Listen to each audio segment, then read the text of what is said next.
All right, guys, welcome to part 2 of Das Wagen here. I ordered some parts. I ordered the solenoids and the fluid and the filter, the pump to put it in. I got some gaskets and a new side cover plate for the transmission. And, well, a lot of this stuff is falling apart because some of the stuff didn't show up yet. All I got now is the pump and the fluid kit. Now, the 2 solenoids and those covers and those gaskets haven't shown up, and my tracking on it says that they're pretty much gone in outer space right now. So here's what we're gonna do.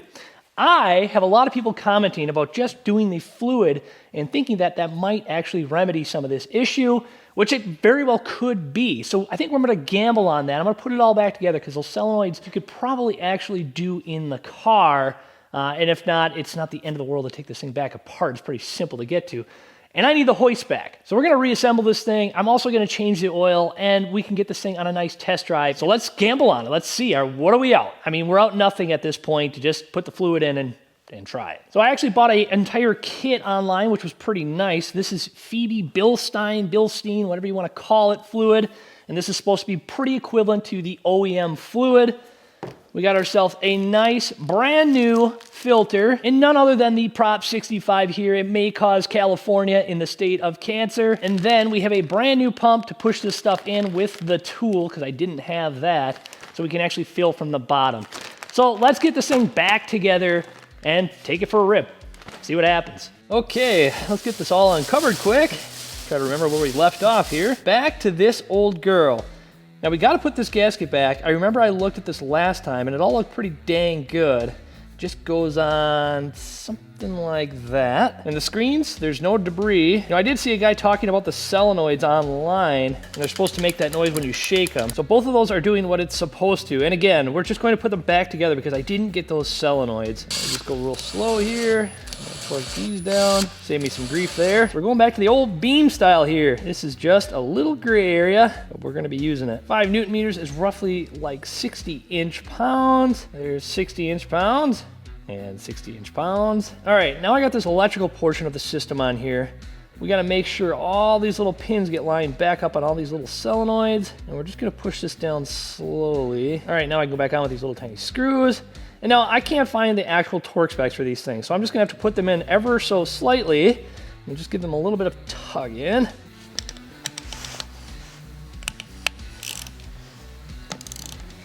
All right, everything looks pretty darn good here. Everything's right where it should be. I gotta get this part back clipped in here. Oh, look at that, it kind of just fell right into place here. All right, we are good to go now. Everything's looking smooth. So onward to the vehicle. Can I squeeze this in here without wrecking something? All right, this little piece goes in like so. I'm gonna attempt to use old unreliable again here. What I'm gonna be doing is torquing these to, it says 5 Newton meters again. I'm just gonna torque it, you know, one on the left side, one on the right side. I'm gonna start in the center and work my way kind of in a crisscross pattern. Because I don't think you're supposed to torque these all down the same way. If you have information on VW stuff, I highly recommend looking at it if doing this stuff. I don't know how finicky these things are. Most of the time you probably can get away with it, but you should just follow the procedure if there is one. Make sure we plug that in right here. And just like that. And then it connects to this little plastic thing right here. All right, as you can see, this is all bolted back up, torqued. Everything's in position. The connector's in position. Now we just gotta get this side plate on, and then the front plate. So basically these 2 covers need to be put on. Everything is buttoned back up here. You gotta get the electrical connector all tidied up in here. These are tight. Got this intercooler piping back on. That bracket's up there on the pan. We got that back on. And now we're gonna change the oil because this hasn't been changed. It's overdue by like 4,000 or 5,000 miles. All right, let's see what comes out of this thing. Ooh, it's black. It's blacky black. Ooh, you can see that. Look how dark it is. Ew. All right, and back we go with Mr. Skid Plate. To get this filter off, you got to take this thing out of the way. Oh, no way. Oh, look at this mess. Well, good thing I changed the oil. What the heck is even this? No, that doesn't look good. Oh, man. Well, let's hope they didn't chew anything big. Oh, goodness. Ugh, dog hair, cotton. Check your engine cover from time to time because you might have a whole frickin' mouse nest laying underneath it. That's disgusting. Well, thankfully, the wires look pretty good. It doesn't look like they chewed on anything. Well, that's a good thing so far. Oh, look at that. Black fluid. couple new O-rings, new filter. She'd go back to her home. All right, now let's get the transmission filter in place and get all this stuff buttoned back up on top here. Now, for the heck of it, I do have this suction gun. I'm just going to suck that top fluid off that bowl here in where the filter goes on, because it looks kind of gross, and I don't want it in there. All right, look how clean that is now with all that dirty fluid out of there. So, not perfect, but it's much better. Change this gasket out here. 70% chance that this might actually fix it, which would be pretty dang nice.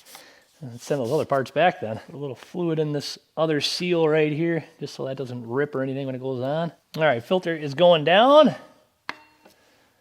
And now we can put this cover on the top, and we will get that thing down. And the cover is on. All right, now I can get all these other goodies that I had to take off back on. And we'll start with this battery tray here. I'm gonna lube up these rubber grommets again, because these things always fight me if I don't. Silicone spray.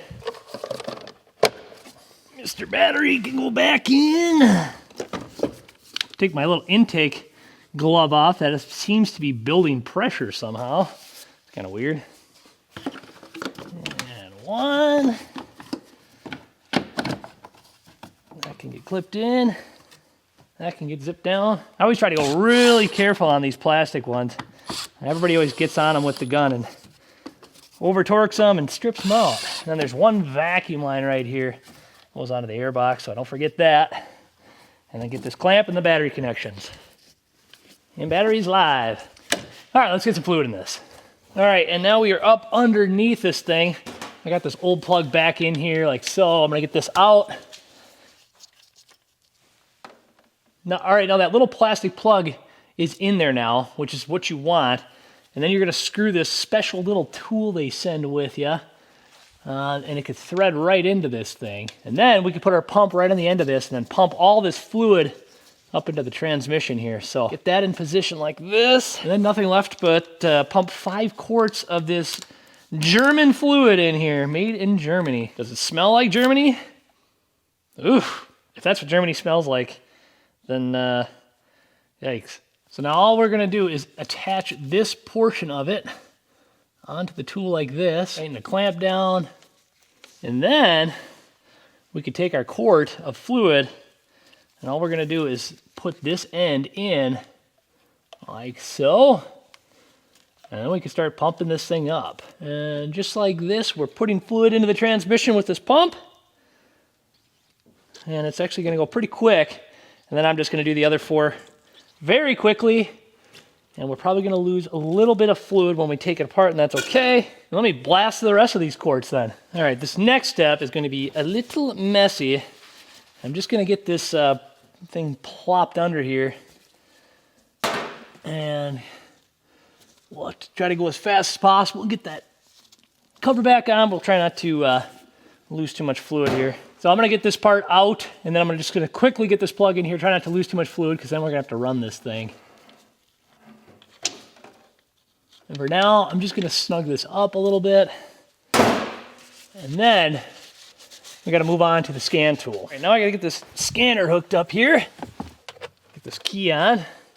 Now what I gotta do is monitor the temperature of this fluid, and it's gotta be between like 35 and 45 degrees Celsius. So I gotta let the car warm up, and we have to get into the scanner to do that.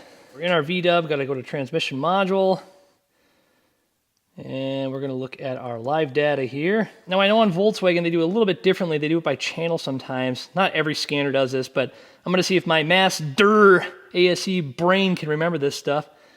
I'm pretty sure it's channel 19.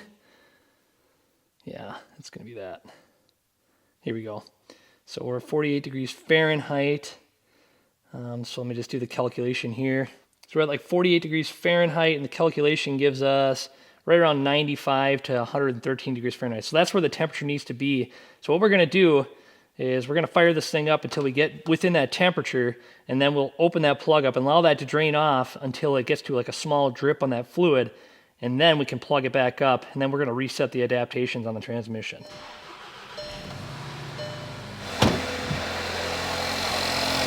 All right, I'm gonna let this thing run until we get it warmed up a little bit. I'm gonna crack a door so I don't kill myself with carbon monoxide here. All right, well that's warming up. I'm gonna get it back in the air. And once it's ready, we'll start draining. All right, as you can see, we just hit 95-ish degrees here Fahrenheit, which is in that 35 degrees Celsius to 45 degrees Celsius mark. So we're gonna get to draining this thing now. All right, now we're at like 113 degrees. We're kind of just back to this little slight drip here, as you can see. And I'm gonna cap it there. I'm gonna call it good. I don't want the fluid to get too hot, and then all of a sudden it's expanded enough and it lets too much out, you know. And I put that new gasket on there too. That's kind of handy. All right, so I'm gonna get this cleaned up, and then let's drop it down, and then we'll reset the adaptations on the transmission and take it for a spin, I guess. All right, so moving back to the scanner here, we're going to go back. Whoops. So now we're back. We got to go to hot functions. We need to do trans adapt here. 6-speed gearbox, yes it is. Basic setting, reset transmission control mod, adapt values. Following instructions, we'll reset the test. Move the selector to P, switch the ignition on, continue. Done. We'll reset during this test, press the done, sure. That was done. The event memory will now be erased. Hit the done button. The event memory, yes it should be. Switch ignition off, we go turn that off now. Switch ignition on. The event memory of the direct shift block electronics. No entry. Switch ignition off and hit the done button. Continue. End of test. All right, so now that's all been reset and we can go test drive it. All right, we can now back this thing out. I gotta reset some of the maintenance lights while we're moving. That's a start. All right, well, we are on the road. As you can see here, a nice glorious snowy day, but got about 3.7 miles on this thing currently, and she's shifting really, really fine actually. So I'm very impressed with the shifting on this thing. It's the first time I've driven this thing, and it actually does a pretty dang good job ripping. Let me come to a stop here. Let's give it a little bit of gas so you can see this thing. Shift through the gears. Watch it fast. Look how fast that thing shifts. Well, that's really cool. What a cool transmission. So everything is shifting good. I'm gonna drive it around so it gets nice and warm here, and just to make sure that it's gonna keep doing it. I don't know if there's like a hot issue, right, where it'll put it in limp mode or something if the solenoid windings opened up or something like that. But so far so good. Everything's feeling really, really good. And that jerkiness that I was feeling is gone. It's no longer. All right, we got about 6 miles on it. Kind of done some stop and go here. And we'll go up here and let me just pull over once more and do another stop and see how the thing feels. Let me take it off from a go. I'll find a little parking lot quick. All right, so currently I'm in a parking spot. We're in park. And we're just sitting here. I just want to put it in reverse and see what it does, if it does that weird flare-up thing, now that it's nice and warm. Went into gear just fine. Put it in drive. It doesn't do the flare-up thing or anything. It's shifting good. I don't know, maybe the fluid wasn't a huge issue with the thing. Do a couple of different start-stops here. See what this thing does. It's just great. I think now I'm gonna put this thing in sport mode and let's go get on it a little bit and see what this thing does. This might be a fun little ripping car. I'm gonna use these little paddle shifts too. Sport mode must be like a different tune or something. It feels like it's got a little bit more boost or something. I don't know much, but I do know some things. All right, here we go. Let's go check this thing out.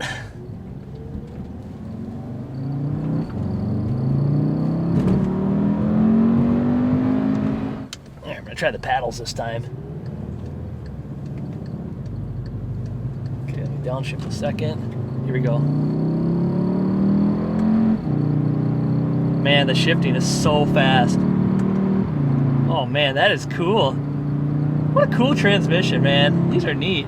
Well, there you have it. I'm not going to hold this camera in front of my face the whole time and try to drive, but I am going to put some more miles on here and drive back to the shop, and we'll meet back there. We'll see how this thing, if I make it back or if the thing does freak out again. We'll see what happens. See you back at the shop.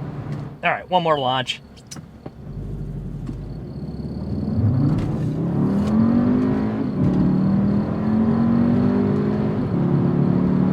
I don't know, for 200 horsepower, it's like a controllable, fun car. Sorry, so cool. All right, so we are back. It didn't leave me stranded, thankfully. Now the car seems to be shifting pretty good, as you can see from the video. I don't know how long it'll last. I think this might be just a good gamble at this point. I've only got about like 13 miles on this thing, so I didn't go very far, but it is shifting in every gear I could see. And I was getting on it pretty hard in a few different spots, and it's shifting very quickly. That was actually a really fun thing to see and do. The transmission is actually a pretty cool unit. Now, like I said in the beginning, I did order those parts, and I might just hang on to them because I don't usually get lucky. And I think that this thing maybe ends up having another problem with a solenoid or something when it gets super, super hot, or maybe there was just blockage. I don't know, but we'll see what happens. I don't know if those parts will show up anytime soon or not. However, I am going to continue driving this thing, so if it does act up again and throw us a code or goes into limp mode or you name it, I am going to do a video on it because I want to see what this thing does. If it does act up, or how many miles can I get out of this fluid if that was the fix. So we will see what happens. It's kind of a gamble at this point. I wanted to see what it was because I see a lot of people in the comments suggesting just try the fluid. I think you might actually have luck with that, and so far so good. Now I got a couple other videos in the works here that are going to be fun to show off. And also with this thing, if I'm going to be driving it, I need to deep clean this thing because this car is absolutely disgusting inside. And I hate driving around things that have a nasty stink in them and they're just crusty all over. I hate it. I don't like it. So maybe I test a few products on this cleaning wise to see what actually works the best and what doesn't. But I'll end it there. Thank you all for watching and all the comments from the last video giving me some tips and stuff on this thing. Somebody actually sent me a whole description and operation in my email how these DSG works, and that was awesome. Thank you so much for sending me that. That was really cool and thoughtful. Again, stay tuned for the next one. I appreciate y'all, and we'll catch you in the next one.